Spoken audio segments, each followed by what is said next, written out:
آج میں آپ کو ایک ایسی کہانی سناؤں گی جس کو سننے کے بعد آپ کا زندگی کو دیکھنے کا نظریہ ہی بدل جائے گا، لوگوں کے بارے میں آپ کی سوچ بدل جائے گی۔ تو اسی کے ساتھ آج کی کہانی کو سننے کے بعد آپ ہی کمنٹس میں بتائیے گا کہ آپ کو اس سے کیا سیکھ ملی۔ ایک نوجوان جو اپنا گاؤں چھوڑ کے ایک دوسرے گاؤں بسنے کا ارادہ رکھتا تھا، اسی سوچ کے ساتھ وہ اپنے سفر پر روانہ ہو گیا، اور پورے راہ میں اس کو بس ایک ہی الجھن نے جکڑا ہوا تھا کہ وہاں کے لوگ کیسے ہوں گے، کیا اس کا یہ فیصلہ درست ہے کہ نہیں۔ ان تمام الجھنوں سے لڑتا ہوا جیسے ہی وہ گاؤں پہنچا، وہاں پہ اس کو ایک بزرگ نظر آئے۔ اس نے سوچا کہ کیوں نہ اپنی الجھن کا جواب تلاش کیا جائے، تو اسی سوچ کے ساتھ جیسے ہی وہ ان بزرگ کے پاس پہنچا، اس نے جاتے ہی ان سے سوال کیا کہ یہاں کے لوگ کیسے ہیں۔ تو ان بزرگ نے بھی پلٹ کر اسی سے سوال کر ڈالا کہ آپ جس گاؤں سے آئی ہیں وہاں کے لوگ کیسے تھے۔ اس شخص نے بتایا کہ جس جگہ سے میں آیا ہوں وہاں پہ لوگ بہت ہی زیادہ لالچی تھے، بہت ہی زیادہ حسد کرنے والے تھے، ایک دوسرے کا بالکل بھی خیال نہیں رکھتے تھے، اور اس نے جتنی بھی ان کی برائیاں تھیں وہ سب بیان کر ڈالیں۔ اس شخص کی تمام باتوں کو سننے کے بعد بزرگ نے جواب دیا، تو بس یہاں کے لوگ بھی سبھی ایسے ہی ہیں۔ تو اسی طرح سے اگلے دن ایک اور نوجوان اپنا گاؤں چھوڑ کر اس گاؤں میں بسنے کے ارادے سے پہنچا۔ اس نے بھی ان بزرگ سے یہی سوال کر ڈالا۔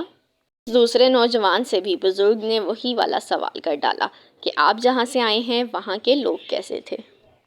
تو بس پھر اس شخص نے بھی ان کو اپنے گاؤں کا حال بیان کیا کہ وہاں کے لوگ بہت اچھے تھے، ایک دوسرے کا خیال رکھتے تھے اور آپس میں پیار محبت سے رہتے تھے۔ اسی طرح سے اس شخص نے اپنے گاؤں والوں کی بہت ہی اچھی اچھی خوبیاں بیان کیں۔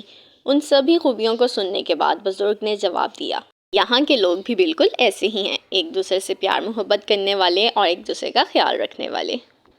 تو اس کہانی کو سننے کے بعد آپ کو کیا سبق ملا؟ جیسا کہ آپ نے سنا کہ وہ بزرگ بھی وہی تھے اور گاؤں بھی وہی تھا، لیکن اس گاؤں میں رہنے والے لوگ ان دو الگ الگ شخص کے لیے بہت ہی مختلف ثابت ہونے والے تھے۔ اس کا مطلب یہی ہے کہ آپ دنیا کو جس نظریے سے دیکھتے ہیں، دنیا بھی آپ کو اسی نظریے سے دیکھتی ہے۔ اگر آپ اس دنیا میں اپنے ارد گرد کے لوگوں میں اچھائی دیکھیں گے، ان کی تمام خوبیوں کو دیکھیں گے، انہی کو مد نظر رکھیں گے، تو سمجھ لیجئے دنیا بھی آپ کو اسی نظریے سے دیکھنے والی ہے۔ اگر آپ دنیا کو لالچی، برا اور حسد کرنے والے کے نظریے سے دیکھیں گے، تو سمجھ لیجئے دنیا بھی آپ کو اسی نظریے سے دیکھے گی۔ تو بیان کرنے کے لیے آپ کچھ یوں بھی کہہ سکتے ہیں کہ ہر انسان میں اچھائی اور برائی دونوں ہوتی ہیں۔ یہ اب آپ پہ ڈیپینڈ کرتا ہے کہ اگلے کی اچھائیوں کو دیکھ کر اس کے اچھائیوں کو یاد رکھتے ہیں، یا پھر محض اس کی برائیوں میں ہی کھو جاتے ہیں اور اس کی اچھائیوں کو نظر انداز کر دیتے ہیں۔ تو بس پھر اگر آپ چاہتے ہیں کہ آپ کے ارد گرد کے لوگ آپ کے ساتھ اچھے سے پیش آئیں، آپ کے ساتھ بھلائی کریں، تو بس پھر آپ بھی اپنی اس عادت کو اپنا لیجئے اور دوسروں کے ساتھ اسی طرح کا رویہ رکھیے جیسا کہ آپ چاہتے ہیں کہ دوسرے آپ کے ساتھ رکھیں۔ اس سے نہ ہی صرف آپ کی زندگی آسان ہو جائے گی، بلکہ آپ کے ارد گرد کے لوگوں کی زندگی بھی آسان ہو جائے گی۔ بھی کسی نے سچ ہی کہا ہے کہ اگر ہم ایک دوسرے کی برائیوں کو ہی مد نظر رکھنے لگے تو بس پھر اس دنیا میں رہنا بہت ہی زیادہ مشکل ہو جائے گا۔ تو کیوں نہ ہم انہی لوگوں کی اچھائیوں کو بھی دیکھیں اور انہی کے مطابق ان کو ٹریٹ کریں، تو انشاءاللہ نہ صرف ان کے لیے بلکہ ہمارے لیے بھی یہ زندگی بہت ہی زیادہ آسان ہو جائے گی۔ امید ہے آپ کو آج کی یہ سٹوری اچھی لگی ہوگی، مجھے کمنٹس میں ضرور بتائیے گا۔ اگر آپ ایسی اور مورل سٹوریز چاہتے ہیں تو انشاءاللہ میں اپنی نیکسٹ ویڈیوز میں وہ بھی آپ کے ساتھ شیئر کروں گی۔ اسی کے ساتھ جیسا کہ آپ نے دیکھا کہ میں نے رات کے بچے ہوئے یہ میرے پاس ابلے ہوئے چاول موجود تھے، جن کو استعمال کر کے یہاں پہ میں چاولوں کے پکوڑے بنا رہی ہوں، بہت ہی آسان ریسیپی کے ساتھ بنا رہی ہوں۔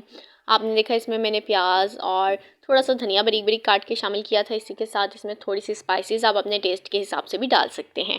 بہت ہی آسان ریسیپی ہے، جیسے آپ دوسرے پکوڑے بناتے ہیں اس طریقے سے آپ نے ان کو بھی بنانا ہے۔ بس آپ نے اس کا جو ٹیکسچر ہے وہ تھوڑا مد نظر رکھنا ہے، زیادہ نہ ہی اس کو پتلا بنانا ہے نہ ہی زیادہ گاڑھا بنانا ہے، اس طریقے سے درمیانہ سا ٹیکسچر رکھنا ہے۔ آپ کے پاس بھی ابلے ہوئے چاول بچ جائیں تو آپ یہ ضرور ٹرائی کیجئے گا، بلکہ میں تو کہتی ہوں کہ آپ ٹرائی کیا کریں، آپ ابلے ہوئے چاول اگر آپ کے پاس موجود نہ بھی ہوں تو آپ تھوڑے سے چاول لیں، بوائل کریں اور یہ ریسیپی ضرور ٹرائی کریں، کیونکہ یہ اتنی زیادہ ڈیلیشیس بنتی ہے کہ سبھی کو بہت زیادہ پسند آتی ہے اور سبھی بہت شوق سے اس کو کھاتے ہیں۔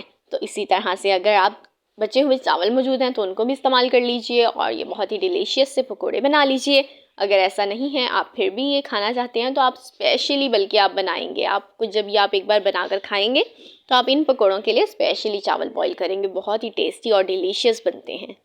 بس اس طرح سے ان کو فرائی کر لیں گے اور اسی کے ساتھ ان کو کیچپ کے ساتھ کریں گے انجوائے۔ تو جیسا کہ معلوم ہے آپ کو سردیاں ہیں، بہت ہی دل کرتا ہے کہ شام کے وقت آپ کو کچھ نہ کچھ سنیکس ملیں، اور ڈیلی آپ کو ڈیفرنٹ ٹائپس کے سنیکس مل جائیں تو بات ہی اور ہے۔ امید ہے آپ کو آج کی ریسیپی، آج کی کہانی دونوں چیزیں ہی بہت زیادہ پسند آئی ہوں گی۔ مجھے اس بات کی امید ہے کہ آپ لوگ آگے بھی مجھے اسی طرح سپورٹ کریں گے، اور ہماری یہ جو یوٹیوب فیملی ہے بہت ہی جلد 25 کے بھی ہو جائے گی انشاءاللہ انشاءاللہ انشاءاللہ۔ اسی کے ساتھ اپنے پیاروں کا خیال رکھیں، مجھے بھی دعاؤں میں یاد رکھیں۔ اللہ حافظ۔